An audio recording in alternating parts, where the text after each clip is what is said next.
દરેક માતા બહેનોને એક પ્રશ્ન રહેતો હોય છે કે ઘઉં ક્યારે ખરીદવા, કારણ કે અયોગ્ય સમયે ખરીદેલા ઘઉં જે પૂરું વર્ષ 12 મહિના સારા રહેતા હોતા નથી, એમાં વાતરી પડી જતી હોય છે, ઘઉં 4-6 મહિનામાં ખરાબ થઈ જતા હોય છે, આવી બધી ફરિયાદો રહેતી હોય છે. ત્યારે આજે આપણે જાણીશું કે ખરેખર આખું વર્ષ સાચવી રાખવા માટે થઈ અને આખું વર્ષ ઘઉં ન બગડે એના માટે થઈ ખરેખર ઘઉં ક્યારે ખરીદવા જોઈએ.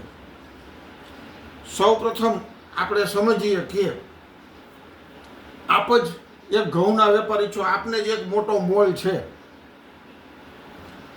આપ ઘઉંનો સ્ટોક રાખો છો, 12 મહિના આપ ઘઉં વેચો છો, તો આપને ત્યાં ગ્રાહક આવશે તો આપ સૌ પહેલાં શું કરશો કે આપણી પાસે જે ઘઉં પડ્યા છે એ પહેલાં વેચી નાખશો, કારણ કે એ જૂના છે, ગયા વર્ષના છે.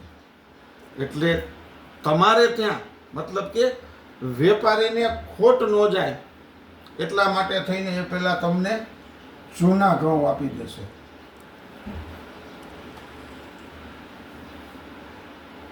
આના માટે થઈને શું કરવું તો કે ઘઉં ખરીદવામાં ખૂબ ઉતાવળ ન કરવી. ફટોફટ તમે ઘઉં મોલમાંથી ખરીદતા હો, શોપમાંથી ખરીદતા હો તો દરેક વેપારી એની જગ્યાએ તમે હો કે હું હોઉં, આપણી પાસે જૂનો માલ હોય એ જ આપણે પહેલાં આપી દેતા હોઈએ છીએ. પરિણામે જૂના ઘઉં લેવાથી એ ઘઉં 4 કે 6 મહિનામાં ખરાબ થઈ જતા હોય છે.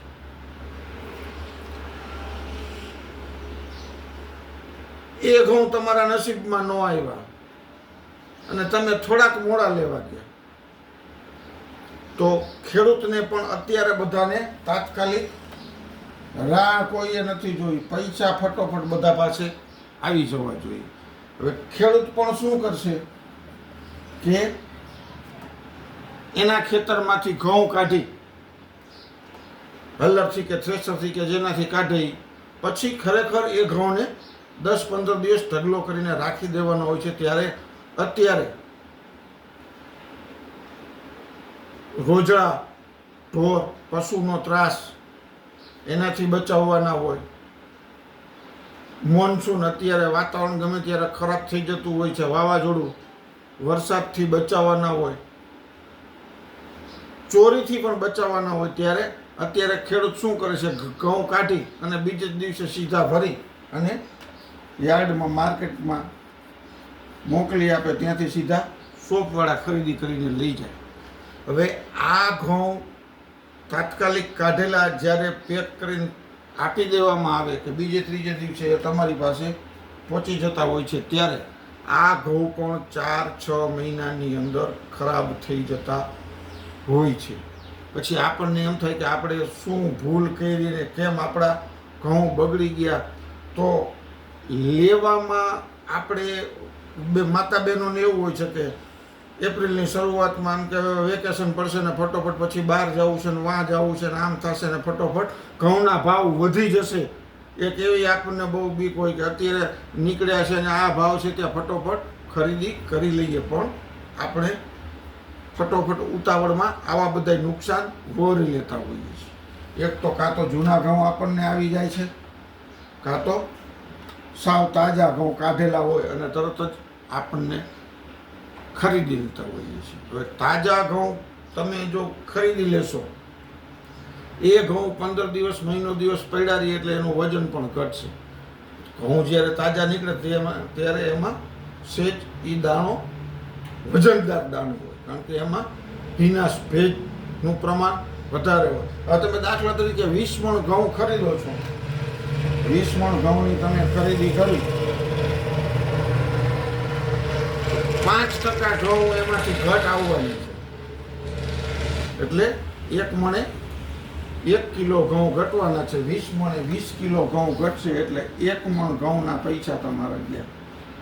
તમે 600 રૂપિયાના ભાવના ઘઉં લીધા છે તો આ તમને અહીંયા સીધી પહેલાં તો 600 રૂપિયાની ખોટ ગઈ. ઘઉં બગડી જશે 4-6 મહિનાની અંદર, કારણ કે એ તાજે તાજા તમે ખરીદ્યા અને તાજા તમે લઈ સાફ કરીને સીધા ભરી દીધા છે. એનું હજી એની જે ભીનાશ, એની જે નમી, એનું જે મોઇશ્ચર હજી હતું એ બરોબર સુકાણું નથી. એ ખખડે એવા એકદમ સૂકા ઘઉં નથી થઈ ગયા હોતા. માટે પહેલાં તો તમે 1 મણ ઘઉંના પૈસા અહીંયા વધારે દીધા, પછી પાછા પેલા 19 મણ છે એ 4-6 મહિનામાં બગડી જવાના હોય છે. તો ઉતાવળ કર્યા વગર ઘઉં ખરીદવાનો સાચો સમય કયો? તો કે લગભગ માર્ચના એન્ડમાં, માર્ચ એન્ડ અથવા તો એપ્રિલના પહેલા વીકમાં ઘઉં માર્કેટમાં આવી જતા હોય છે. એપ્રિલનું પહેલો વીક. કરવાનું છે શું આપણે? આ એપ્રિલ મહિનો આખો જવા દેવાનો છે. જે કોઈને ઉતાવળ છે એ બધાને ખરીદી કરી લેવા દેવાની છે. એટલે કે આ જૂના ઘઉં મોલમાંથી વેચાઈ ગયા હશે. બીજું આ તાજા ઘઉં જે કાંઈ ખેડૂતો કાઢીને મોકલા છે એ પણ વેચાઈ ગયા હશે. છેલ્લે જે રાહ જોવાવાળા ખેડૂત છે, શાંતિથી અઠવાડિયે 10 દિવસ પછી ભરીને વેચવાવાળા, અને સારા ઘઉં તમારે લેવા છે તો એ સમય છે મે મહિનાની 10 તારીખ પછી જ ઘઉં ખરીદવા.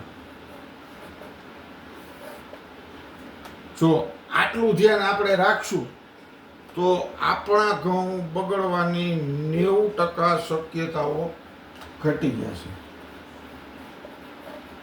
90% શક્યતા ઓછી થઈ જશે આપણા ઘઉં બગડી જવાની. તો જલ્દી ઉતાવળ કરી અને ઘઉં લઈ લઈએ એવી ઉતાવળ નહીં કરવાની, અને માર્ચ મહિનો પૂરો જવા દેવાનો, અને મેની 10 તારીખથી ઘઉં 10-11 તારીખ પછી ખરીદો તો ઘઉં બગડવાની 90% શક્યતા રહેતી નથી. જેથી ઘઉં બગડી નહીં જાય, આપણા પૈસા ખોટા બરબાદ નહીં થાય. દરેક માતા બહેનોને વિનંતી કે આ પ્રમાણે ઘઉં ખરીદશો એટલે આખું વર્ષ તમારા ઘઉં બગડશે નહીં અને તાજા જ રહેશે, સારા જ રહેશે. આખું વર્ષ તમારા ઘઉં બગડશે નહીં. ઉતાવળ કરવામાં જ આપણે ભૂલ ખાઈ જતા હોઈએ છીએ અને આપણા ઘઉં બગડી જતા હોય છે, અને આપણને ખબર નથી હોતી કે આવું શા માટે થાય છે. તો હવે આપણે જાણી લીધું છે કે મેની 10 તારીખ પછી જ ઘઉંની ખરીદી કરવાથી આપણા ઘઉં બગડવાની શક્યતાઓ 90% પૂરી થઈ જશે. પછી તો આપણે જે કંઈ એમાં લીમડો ને નાખતા હોય એ નાખી એરંડિયું આપી અને સ્ટોર કરવાથી આખું વર્ષ આપણે સારા ઘઉં બગડ્યા વગરના એમને રહેશે અને સારા ઘઉં ખાઈ શકશું. જય માતાજી.